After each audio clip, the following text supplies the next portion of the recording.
Romans 3. God's faithfulness. What advantage, then, is there in being a Jew? Or what value is there in circumcision? Much in every way. First of all, the Jews have been entrusted with the very words of God.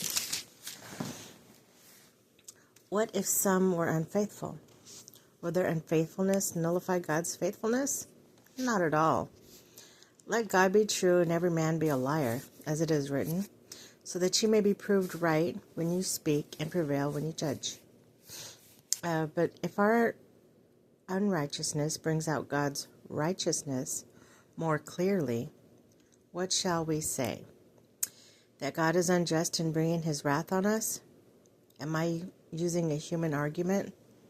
Certainly not. If that were so, how could God judge the world?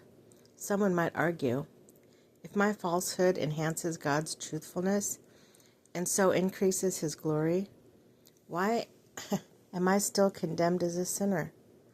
Why not say, as some slanderously claim that we say, let us do evil that good may result?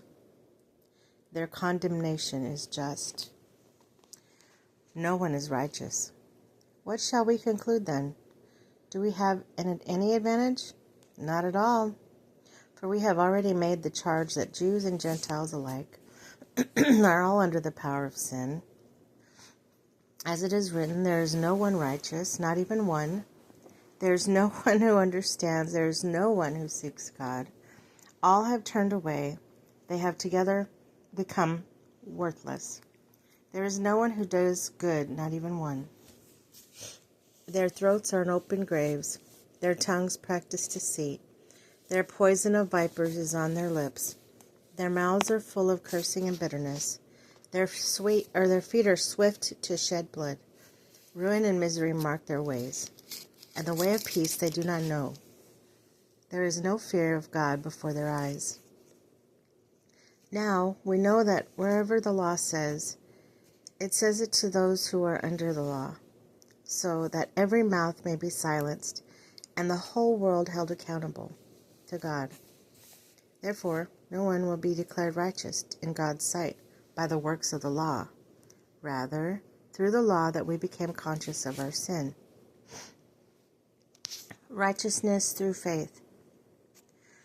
But now, apart from the law, the righteousness of God have been made known, to which the law and prophets testify. This righteousness is given through faith in Jesus Christ to all who believe. There are no difference between Jews and Gentiles, for all have sinned and fall short of the glory of God, and all are justified freely by his grace through the redemption that came by Christ Jesus. God presented Christ as a sacrifice of atonement through the shedding of blood to be received by faith. He did this to demonstrate his righteousness, because in his forbearance he had left the sins committed beforehand unpunished. He did it to demonstrate his righteousness at the present time, so as to be just and the one who justifies those who have faith in Jesus. Where then is boasting? It is excluded.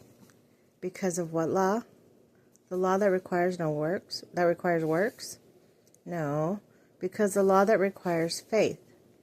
For we maintain that a person is justified by faith apart from the works of the law. Or is God the God of Jews only? He is not the only God of Gentiles, or is he not the God of Gentiles too?